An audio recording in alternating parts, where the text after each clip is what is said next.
Hello everyone, मैं पूनम तिवारी आप सभी स्टूडेंट्स का Hindi NCERT by Poonam Tiwari channel पर स्वागत करती हूँ। आप सभी का अभिनंदन करती हूँ, वंदन करती हूँ। उम्मीद करती हूँ आप सभी खुश होंगे और मेरे चैनल पर डेली पढ़ते होंगे। तो मेरे स्टूडेंट्स, आज मैं आप लोग को एक बात और बताना चाहती हूँ कि मुझे ये बताते हुए बड़ी खुशी हो रही है, गर्वान्वित महसूस कर रही हूँ मैं कि मेरे चैनल पर आज 300 वीडियो हो गए हैं और इन सब का श्रेय आप सभी को जाता है कि आप सभी ने मेरे को इतना मोटिवेट किया वीडियो बनाने के लिए।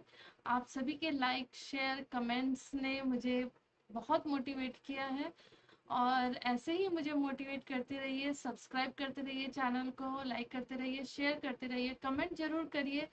आप सभी के कमेंट मेरे लिए बहुत ज़्यादा इम्पोर्टेंट है ताकि मुझे पता चले कि मेरी क्लास कैसी चल रही है, उसमें किन बातों का के ऊपर मुझे ज़्यादा ध्यान देना है, क्या आप लोग के सजेशन है, ये सब कुछ, ये सारी बातें मुझे कमेंट के थ्रू ही पता चल सकेंगी। तो कमेंट करते रहिएगा और बिना रुकावट आज हमारी ये क्लास स्टार्ट करते हैं जिसका नाम है नौकर। और इसमें आप लोग सोच रहे होंगे कि गांधी जी की फोटो क्यों है ना? तो गांधी जी के ऊपर ही ये चैप्टर है, पूरी जो पार्ट हम पढ़ने वाले हैं गांधी जी के ऊपर है। और इसे लिखते हैं अनु बंदोपाध्याय, जिन्होंने जन्म लिया था 1917 में और जिनकी मृत्यु होती है 2006 में। बहुत ही खूबसूरत सा चैप्टर है, क्लास 6 एनसीईआरटी का सिलेबस है, वसंत भाग 1। और यहाँ से हम लोग स्टार्ट करते हैं। सबसे पहले हम लोग जानेंगे लेखिका के बारे में। तो लेखिका का नाम अनु बंदोपाध्याय है, जिनका जन्म 1917 में होता है और मृत्यु 2006 में हो जाती है। ये स्वतंत्रता आंदोलन के साथ साथ सामाजिक कामों में भी गांधी जी के अभिन्न सहयोगी रही। तो ये स्वतंत्रता आंदोलन में तो गांधी जी के साथ में थी ही, साथ में बहुत सारे जितने भी काम होते थे उसमें ये काफ़ी बढ़ चढ़ के हिस्सा लेती थी। उन्होंने collected works of Mahatma Gandhi के संपादन के अलावा कस्तूरबा ट्रस्ट के साथ भी काम किया। बहुरूप गांधी में लेखिका ने गांधी जी के दिनचर्या में उन कार्यों को रोचकता से लिखा जिन्हें गांधी जी खुशी से करते थे। गांधी जी केवल राष्ट्रपिता और स्वाधीनता के निर्माता नहीं थे, उनके जीवन के हर प्रसंग में से सीखा जा सकता है। तो अनु बंदोपाध्याय ने तो एक लिखा ही था, लेख उन्होंने लिखा ही था जिसका नाम नौकर है, जो पूरा गांधी जी के ऊपर ही है। ठीक है। इसके बाद उन्होंने गांधी जी के ऊपर एक और बुक लिखी जिसका नाम था collected works of Mahatma Gandhi. ठीक है। ये वाली एक बुक लिखी और जिसका संपादन कस्तूरबा ट्रस्ट से कराया गया। और इसके साथ में उन्होंने एक और बुक लिखी थी गांधी जी के ऊपर जिसका नाम था बहुरूप गांधी। कौन लिखता है? अनुबंधो उपाध्याय। अनुबंधु उपाध्याय ने 3 बुक लिखी, एक नौकर, एक collected works of Mahatma Gandhi और बहुरूप गांधी। ये इसमें इन्होंने, इस वाली किताब में इन्होंने लिखा है कि गांधी जी को कौन से काम पसंद थे और डेली बेसिस पर और बड़े दिल से करते थे और जिससे करके उन्हें बड़ी खुशी मिलती थी। अब गांधी जी केवल राष्ट्रपिता या फिर स्वाधीनता के निर्माता ही नहीं थे, वे जीवन के हर प्रसंग से उनके सीखा जा सकता है। हम लोग बहुत सुनते आ रहे हैं गांधी जी ने ऐसा किया, गांधी जी ने वैसा किया, बहुत सारी नेगेटिव बातें भी सुनते हैं, बहुत सारी पॉजिटिव बातें भी सुनते हैं। लेकिन गांधी जी अपने आप में एक विशेष पर्सनालिटी थे। और जैसा कि हम सब में कोई ना तो कोई पर्सनालिटी होती ही है कि हमारे में अच्छे गुण भी होते हैं, हमारे में नेगेटिव पॉइंट्स भी होते हैं। लेकिन मुझे लगता है कि हमें अपने नेगेटिव पॉइंट्स हमें डाउनफॉल की ओर लेके जाते हैं, पॉजिटिव पॉइंट्स हमें हमेशा हमें आगे आगे की ओर, अपने जीवन में आगे बढ़ने की ओर हमें अग्रसर करते हैं। तो क्यों ना हम उन्हीं बातों को, उन्हीं चीजों को, उन्हीं बातों के ऊपर हम फोकस करें जो हमें, हमारे अंदर पॉजिटिव बातें हमें मोटिवेट करती है। तो इस पाठ के अंत में आप सीख जाओगे कि गांधी जी एक व्यक्ति नहीं, चल एक विचारधारा है, ठीक है, और एक वो भावना है। अगर आप उनके ऊपर बहुत सारी बुक पढ़ेंगे उनसे रिलेटेड, तो आपको समझ में आएगा कि उन्होंने एक्चुअल में वो इंसान क्या थे। तो इसी के आगे हम बढ़ते हैं इस चैप्टर को पढ़ने के लिए। आश्रम में गांधी जी के, देखो बुक में तो गांधी लिखा हुआ है, लेकिन मैं आप लोगों को हर जगह गांधी जी का ही सैल्यूटेशन यूज करूंगी, क्योंकि हमसे बड़े थे उम्र में, हमारे राष्ट्रपिता थे, तो उनको तो इतना तो हमें इज्जत देना बनता ही है। तो आश्रम में गांधी जी कई ऐसे काम भी करते जिन्हें आमतौर पर नौकर चाकर करते थे, जैसे झाड़ू लगाना, बर्तन साफ करना, है ना, साफ सफाई, घर की साफ सफाई करना, ये सारी चीजें गांधी जी भी किया करते थे। जिस जमाने में उन्होंने बैरिस्ट्री की थी, मतलब वकालत की थी जिस जमाने में, ठीक है, उससे वो हजारों रुपए कमा लेते थे। जहां पर लोग उस जमाने में 50-100 रुपए कमाते थे, वहां पर गांधी जी हजारों में कमा लेते थे, ठीक है, मतलब आज के डेट में करोड़ों में कमाते थे। उस समय भी वे प्रतिदिन सुबह अपने हाथ से चक्की पर आटा पीसा करते थे। चक्की चलाने में कस्तूरबा और उनके बेटे भी हाथ बटाते थे। आटे पीसने के लिए एक चक्की होती थी, एक लोहे का ये रहता था, उसके ऊपर एक और लोहा, और यहाँ पे पकड़ा जाता था, तो 2 जन मिलके इसको चलाते थे उसके ऊपर।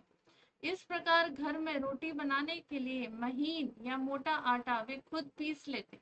साबरमती आश्रम में भी गांधी जी ने पिसाई का काम जारी रखा। वह चक्की को ठीक करने में कभी कभी घंटों मेहनत करते थे। एक बार एक कार्यकर्ता वहां पर आए और उन्होंने कहा, गांधी जी, आश्रम में आटा कम पड़ गया है, ठीक है।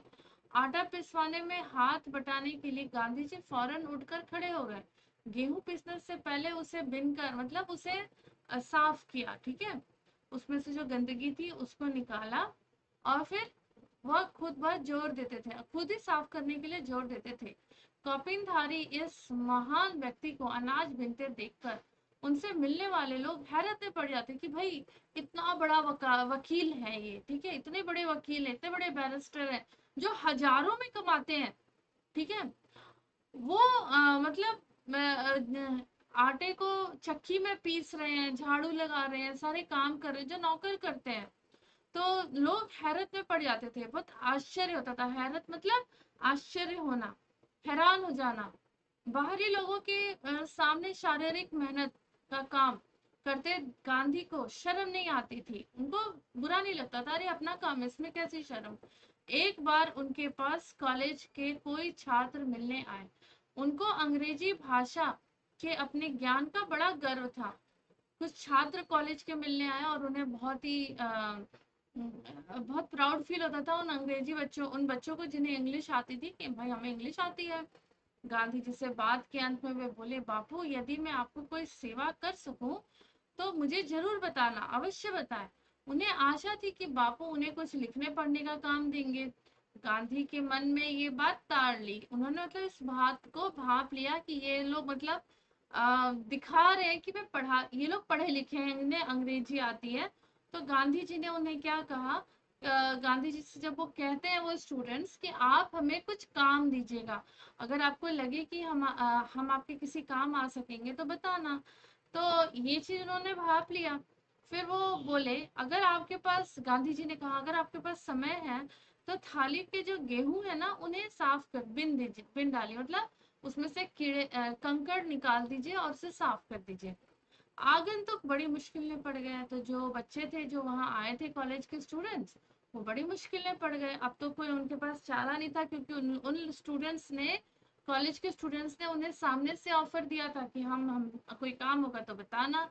1 घंटे तक गेहूं बिनने के बाद वह थक गए, गांधी जी से विदा लेकर चले। कुछ वर्षों तक गांधी जी ने आश्रम के भंडार का काम संभालने में मदद की। सवेरे की प्रार्थना के बाद वे रसोई घर में जाकर सब्जियां छीलते, सब्जियां काटते, ठीक है। रसोई घर या भंडारे में अगर वे कहीं गंदगी या मकड़ी का जाला देख पाते थे तो अपने साथियों को आड़े हाथों लेते। आड़े हाथों मतलब सबकी क्लास लगा देते थे कि भाई इधर आओ, वहां पे गंदगी क्यों है, क्यों नहीं साफ हुआ। उन्हें सब्जी सब्जी फल अनाज के पौष्टिक गुणों का ज्ञान था। एक बार एक आश्रमवासी ने बिना धोए आलू काट दिए। गांधी जी ने उन्हें समझाया कि आलू और नींबू को बिना धोए नहीं काटना चाहिए। एक बार आश्रमवासी को कुछ ऐसे केले दिए गए जिनके छिलकों पर काले चकत्ते पड़े थे। अब केले पर काले काले डॉट्स लग जाते हैं तो कोई हम लोग खाते नहीं ना, उठा के फेंक देते हैं। उसे बहुत बुरा लगा।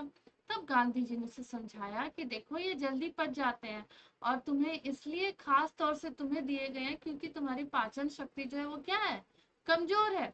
गांधी जी क्या करते थे ना, जैसे मैंने आपसे कहा कि वो एक इंसान नहीं थे, एक विचारधारा थे। ठीक है। तो वो उनके अंदर ना सबके लिए ना एक जैसी भावना थी, सबको वो सबके बारे में बहुत ज्यादा सोचते थे। गांधी जी आश्रम वासियों को अक्सर स्वयं ही भोजन परोसते थे। इस कारण वे बेचारे बेस्वाद उबली हुई चीजों के विरुद्ध कुछ कह भी नहीं पाते थे। दक्षिण अफ्रीका की एक जेल में सैकड़ों कैदियों को दिन में 2 बार भोजन परोसने का कार्य भी कर चुके थे। कुछ लोग दल बांध कर धोते थे, बर्तन धोते थे, मतलब ग्रुप में बर्तन धोते थे। एक दिन गांधी जी ने बड़े बड़े पतीलों को खुद साफ करने का काम जिम्मा अपने ऊपर ले लिया कि नहीं आज मैं इसे साफ करूंगा। क्योंकि जो पतीले का जो बेस था ना, पतीले का जो बेस था उसमें क्या था, समझो ये पतीला है, इसका बेस जो है पूरा काले काले चकत्ते पड़े हुए थे, कालिख लगी थी। उस समय चूल्हे पर खाना बनता था ना, उस समय चूल्हे पर खाना बनता था तो उस पे चकत्ते पड़े हुए थे। राख और राख से बर्तन धोए जाते थे। कौन से राख? जब चूल्हे पर खाना बनता था तो जो लकड़ी के जो जलने के बाद जो उसके अवशेष होते थे ना, उससे बर्तन धोए जाते थे। राख भरे हुए हाथों से पतीले को खूब जोर जोर से रगड़ने में लगे हुए थे। तभी उनकी वाइफ कस्तूरबा आ जाती है और उनसे पतीला ले लेती है और कहती है कि आप का ये काम नहीं है, बहुत सारे लोग आश्रम में हैं जो कि ये काम कर सकते हैं। गांधी जी को लगा कि मुझे कस्तूरबा की बात मान लेनी चाहिए और वो बुद्धिमानी उसी में है और वो चुपचाप से वहां से चले जाते हैं। बर्तन एकदम चमकते ना हो तो गांधी जी को संतोष नहीं होता था, मतलब उन्हें सेटिस्फैक्शन नहीं मिलता था। वो हर काम को बड़ी ही चाहते थे कि सब लोग जो काम कर रहे हैं ना वो उसको परफेक्शन के साथ करें, मतलब उसमें थोड़ी भी गंदगी नहीं होनी चाहिए, बिना मन के कोई ना काम करे। बर्तन एकदम चमकते ना हो तो गांधी जी को संतोष नहीं था। एक बार जेल में उनको जो मददगार दिया गया था उसके काम से असंतुष्ट होकर उन्हें बताया था कि वे खुद कैसे लोहे के बर्तनों को भी मांज कर चांदी से चमका सकते थे। जब आश्रम का निर्माण हो रहा था उस समय वहां आने वाले कुछ मेहमानों को तंबुओं में सोना पड़ता था। एक नवागत को पता नहीं था कि अपना बिस्तर कहाँ रखना चाहिए, तो तंबू में सोना पड़ता था। तंबू मतलब टेंट में सोना पड़ता था, जो अगर गेस्ट आ जाते थे उनको टेंट में सोना पड़ता था। लेकिन जो वहां पर नवागत मतलब नव प्लस आगत, देखो यहाँ पर संधि हुई है नव प्लस आगत, तो व में अ प्लस आ मिलने से नवागत बना और इसमें कौन सी संधि है, दीर्घ स्वर संधि है। ठीक है। तो वहां पर उनको पता नहीं था कि बिस्तर कहाँ रखना चाहिए, इसलिए उन मेहमानों ने बिस्तर को लपेट कर फोल्ड कर कर वहीं रख दिया और यह पता लगाने गए कि कहाँ रखना है। लौटते वक्त उन्होंने देखा कि गांधी जी वही बिस्तर को अपने कंधे पर लिए रखने चले जा रहे थे। आश्रम के लिए बाहर बने कुएं से पानी खींचने का काम भी वह रोज कर लेते थे। एक दिन गांधी जी कुछ अस्वस्थ थे और चक्की पर आटा पीसने का काम में हिस्सा बटा हुआ था, बांट चुके थे। ठीक है, बांट चुके थे।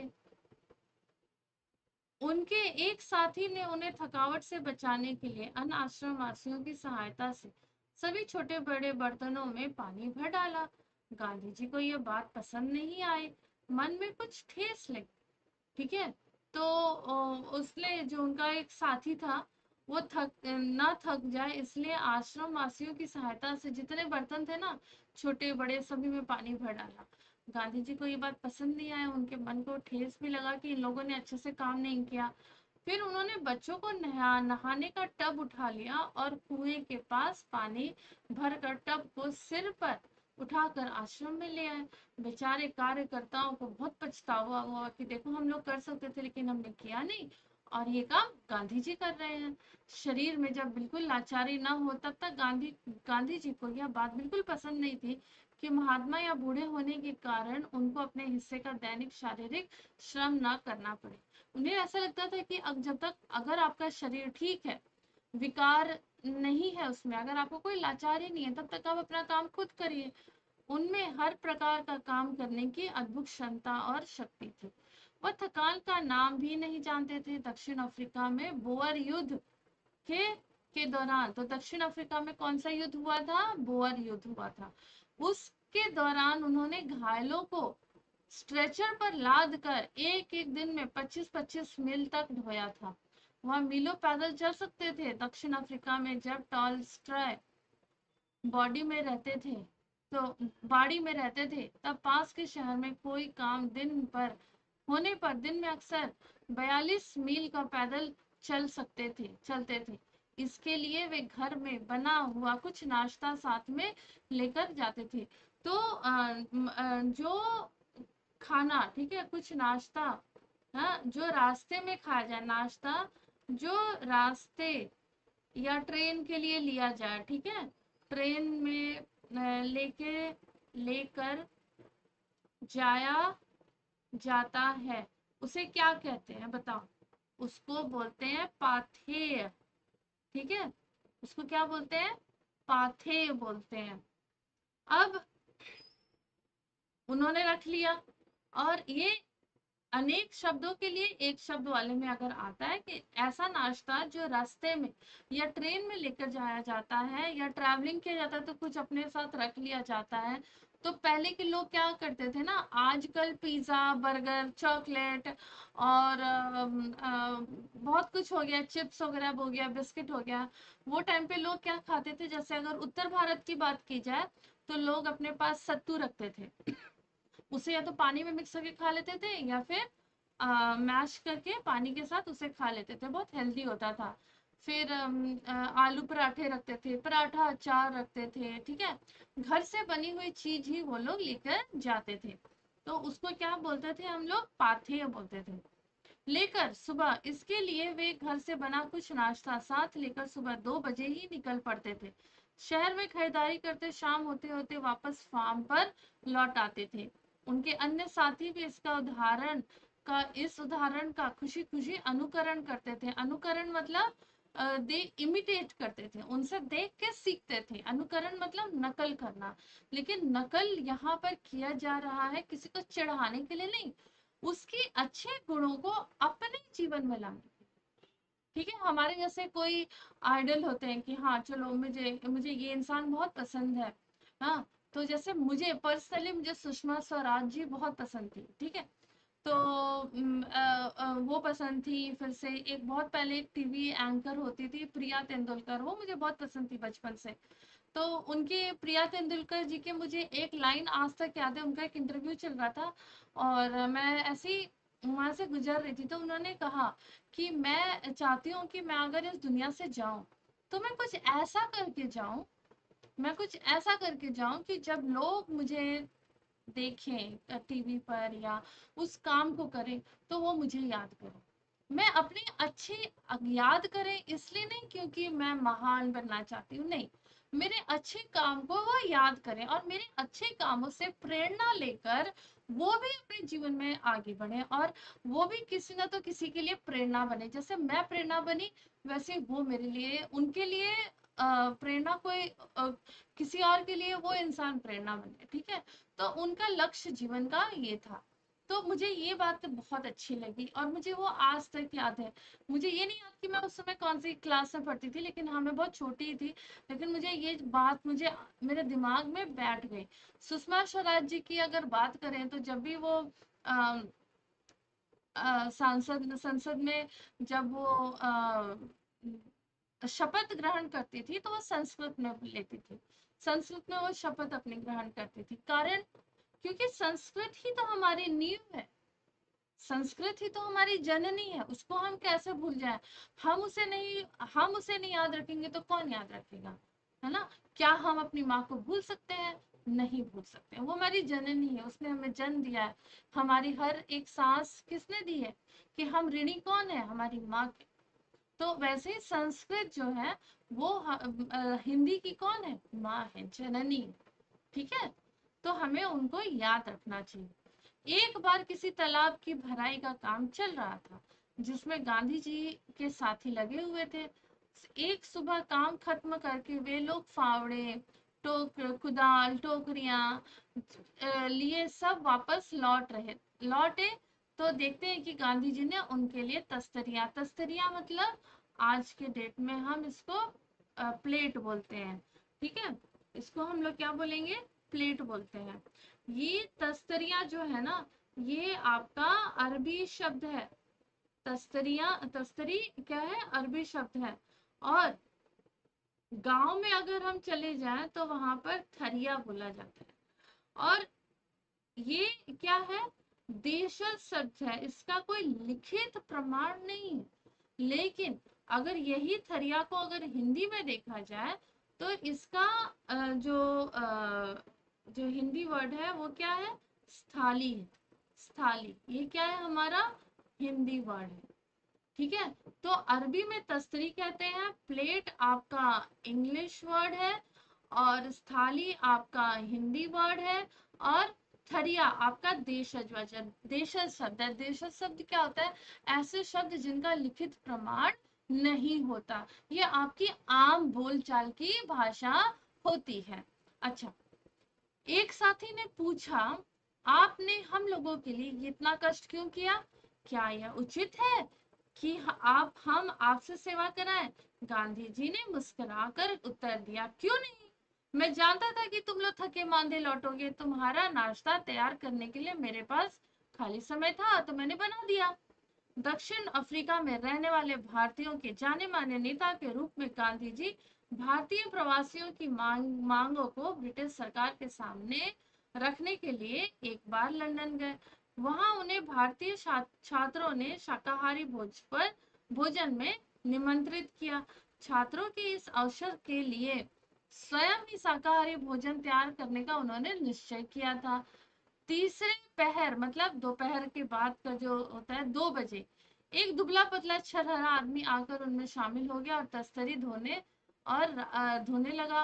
रात हो गई थी। सोने से पहले वे अपने कमरे का फर्श बुहार रहे थे मतलब साफ कर रहे थे। साफ करना, रात के 10 बजे थे। एक कार्यकर्ता ने दौड़कर गांधी जी के हाथ से बुहारी ले ली। बुहारी क्या होता है, छोटा झाड़ू, हाथ से ले लिया। जब गांधी जी गांव का दौरा कर रहे थे, उस समय रात को यदि लिखते समय लालटेन खत्म का तेल खत्म हो जाता तो चंद्रमा की रोशनी में बैठकर पूरा पत्र वो लिख डालते थे। लेकिन सोते हुए किसी थके हुए साथी को नहीं जगाते थे। नौवा खाली पद यात्रा के समय गांधी जी ने अपने शिविर में केवल 2 आदमियों को रहने की अनुमति दी। इन दोनों को यह मालूम नहीं था कि खाखरा कैसे बनाया जाता है। इस पर गांधी जी स्वयं रसोई में जाकर बैठे और निपुण रसोइये की तरह खाखरा बनाने की विधि बताई। उस समय गांधी जी की अवस्था 78 वर्ष की थी। गांधी जी को बच्चों से बहुत प्रेम था। अपने बच्चों को जन्म के 2 माह बाद उन्होंने अपने किसी दाई को बच्चे संभालने के लिए नहीं रखा। उनका मानना था कि बच्चे के विकास में उसके माँ पिता का प्यार, उसकी देखभाल अनिवार्य है। वो माँ की तरह बच्चों को देखभाल करते, खिला पिला लेते, बहला लेते, हर काम वो कर लेते थे। एक बार दक्षिण अफ्रीका में जेल से छूटने के बाद घर लौटते समय उनके मित्र की पत्नी श्रीमती पोलक बहुत ही दुबली पतली और कमजोर हो गई थी। उनका बच्चा उनका दूध पीना छोड़ता नहीं था और वह दूध छुड़ाने की कोशिश कर रही थी। बच्चा उन्हें चैन नहीं लेने देता था, वह रो रो कर उन्हें जगाए रखता था। गांधी जी जिस दिन लौटे उस रात से उन्होंने बच्चे की देखभाल का काम अपने हाथों में ले लिया। सारे दिन बड़ी मेहनत करते और भाषण सभाओं में भाषण देने के बाद 4 मील पैदल चलकर गांधी जी कभी कभी रात को 1 बजे घर पहुंचते थे। बच्चे को श्रीमती पोलक के बिस्तर पर से उठाकर अपने बिस्तर पर लिटा लेते। वह चारपाई के पास एक बर्तन में पानी भरकर रख लेते कि यदि बच्चे को प्यास लगे तो उसे पिला देंगे, लेकिन इसकी जरूरत नहीं पड़ी। बच्चा कभी नहीं रोता और चारपाई पर रात में आराम से सोता रहता। एक पखवाड़े तक माँ से अलग सुलाने के बाद, एक पखवाड़े मतलब एक पक्ष, ठीक है, मतलब एक पखवाड़ा जो होता है ना, वो एक पक्ष का होता है और एक पक्ष में कितने दिन होते हैं? 15 दिन होते हैं। ठीक है, तो एक पखवाड़ा मतलब एक पक्ष। ठीक है, तो महीने में 2 पक्ष हुए और एक पक्ष में कितने दिन हो गए? 15 दिन हो गए। सुलाने के बाद बच्चे ने माँ का दूध छोड़ दिया। गांधी जी अपने से बड़ों का आदर करते थे। दक्षिण अफ्रीका में गोखले, गोखले कौन, यहाँ पर कौन से गोखले की बात हो रही है? गोपाल कृष्ण गोखले। ठीक है, अब देखो यहाँ से 1 नंबर का क्वेश्चन है ये, 1 नंबर का क्वेश्चन यहाँ पर है। गोपाल कृष्ण गोखले कौन थे? गांधी जी के पॉलिटिकल लीडर थे। ठीक है, पॉलिटिकल लीडर, यहाँ पर पॉलिटिकल गुरु थे ये, पॉलिटिकल गुरु। ठीक है, क्या होता है कि जब महात्मा गांधी भारत आते हैं और बहुत सारे आंदोलन चल रहे रहते हैं, ठीक है, तो ऐसे एक आंदोलन बिहार में चल रहा रहता है, उन्हें बुलाया जाता है।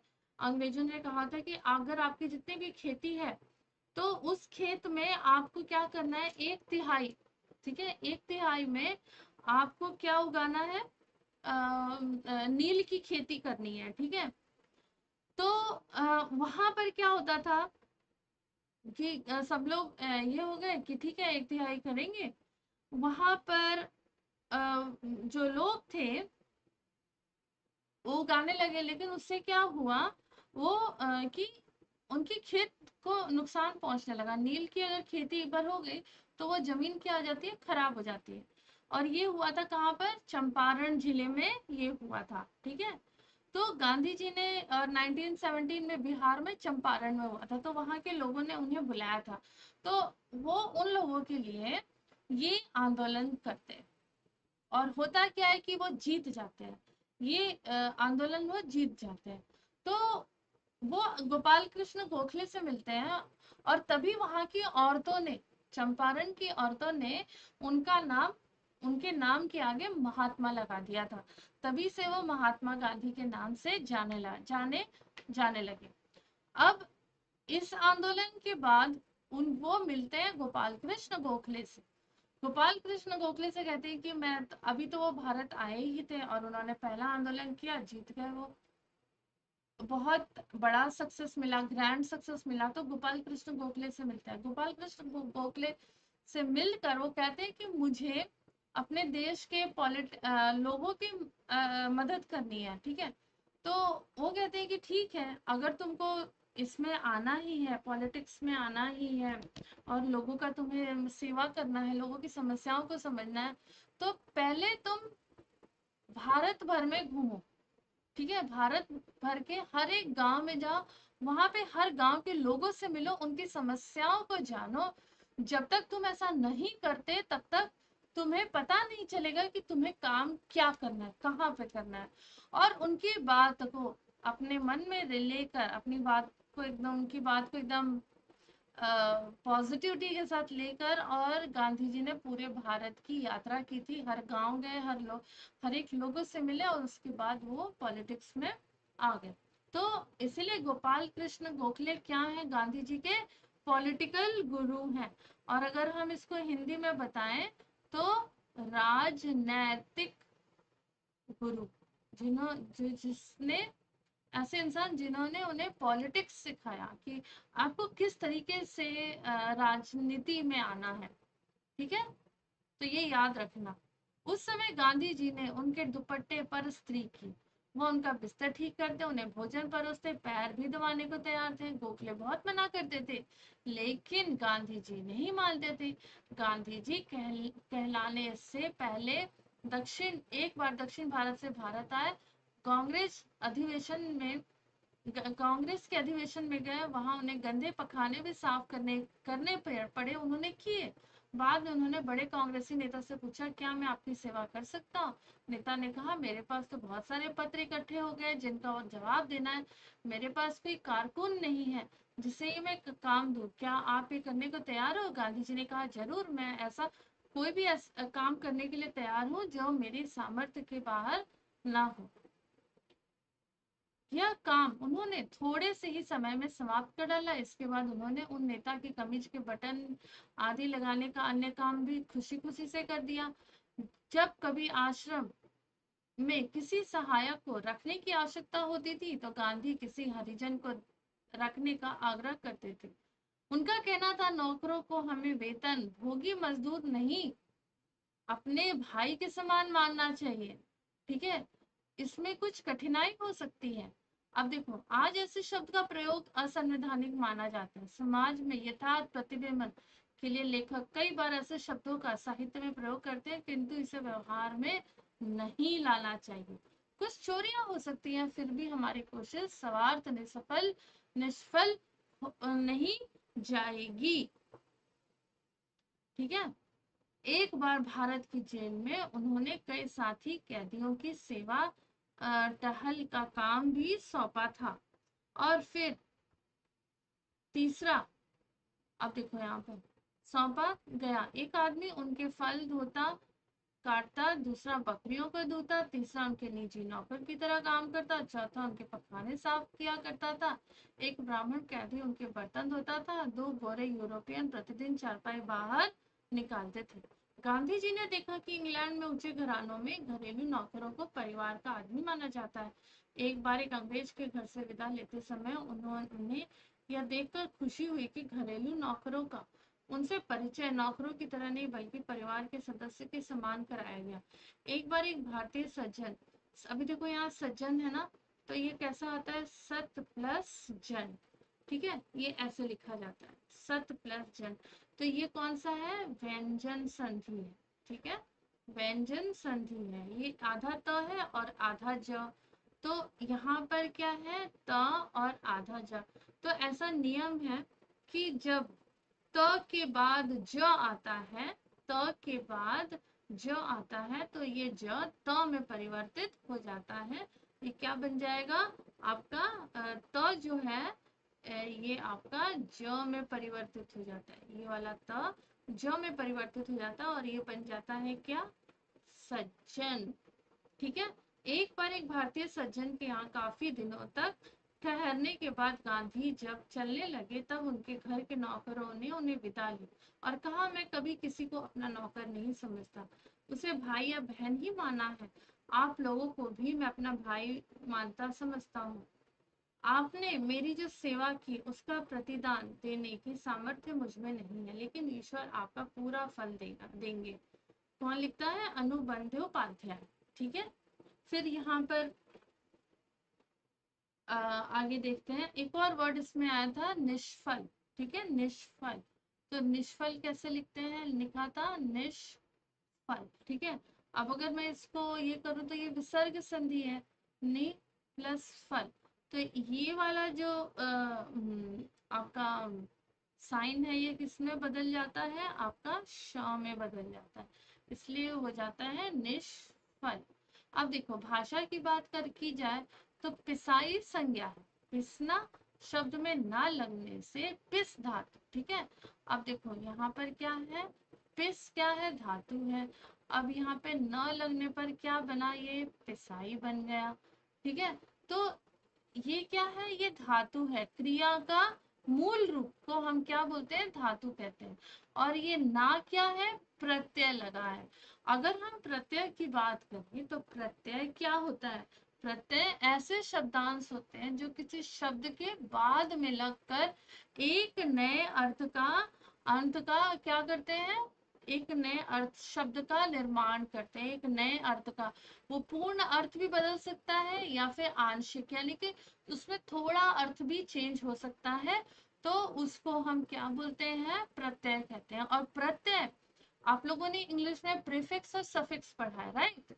तो प्रत्यय और उपसर्ग, तो प्रत्यय वही होता है कि शब्द के बाद में लग के क्रिया के मूल रूप को हम क्या बोलते हैं, धातु बोलते हैं, उसके लास्ट में लगकर एक नए शब्द का निर्माण कर देता है। अब देखो यहाँ पे कुछ संज्ञाएं दी गई हैं, ठीक है, और बताओ कि किन क्रियाओं से बनी है। तो अगर हम लोग इसकी बात करते हैं तो यहाँ पर क्या है, कटाई, सिंचाई, सिलाई, कताई, रंगाई, है ना? तो यहाँ पर क्या है, कटाई यानी कि काटना, ठीक है, यहाँ पर क्या है, काटना, यहाँ पर क्या है, सींचना, ठीक है। अब यहाँ पर देखो, यहाँ पर होता है सींचना, ठीक है। यहाँ पर क्या है, सिलाई, तो यहाँ पर क्या होगा, आपका सीना, ठीक है, सिलना, ठीक है, यहाँ पर हो जाएगा सिलना। कटाई, कटाई यानी कि काटना, रंगाई यानी कि रंगना, ठीक है। तो ये सारा तो कताई, कताई देखो, कताई काटना, कताई किसकी होती है, सूत की कटाई होती, कताई होती है, ठीक है। तो ये है। अब देखो, हर काम धंधे के क्षेत्र में अपनी कुछ अलग भाषा और शब्द भंडार भी होते हैं। पिछले पृष्ठ में अपने संबंध में शब्दों के संबंध दो अलग अलग कामों से देखा। पहचानो कि दिए गए शब्दों में किन किन कामों से जुड़े हैं। तो अगर हम यहाँ देखें तो कटाई, सिंचाई, है ना, कताई, ये किससे जुड़े हुए हैं, ये वाले सारे शब्द, रोपाई, ये सब क्या है, ये सारे जो बोना, ढुलाई, है ना, ये सारे किससे बने हुए हैं। अब देखो, कटाई, रोपाई किसकी होती है, रोपाई की जाती है धान की। कटाई किसकी होती है, आपकी गेहूं की होती है। और ये कताई किसकी होती है, सूत की होती है। और ये किसकी होती है, गेहूं की होती है। सींचना, किसको सींचा जाता है, खेत को सींचा जाता है। तो ये सारे शब्द किससे रिलेटेड है, कृषि से रिलेटेड है, एग्रीकल्चर से रिलेटेड है ना। तो यहाँ पर कृषि आ जाएगा। तुमने कपड़ों को सिलते हुए देखा होगा। नीचे काम से जुड़े कुछ शब्द दिए गए हैं, आसपास में के बड़ों या दर्जी से इन शब्दों के बारे में पूछो। तुरपाई क्या होती है, तुरपाई मतलब कि पक्की सिलाई, ठीक है, पक्की सिलाई हाथ से की जाती है तुरपाई, ठीक है, ये हाथ से पक्की सिलाई की जाती है।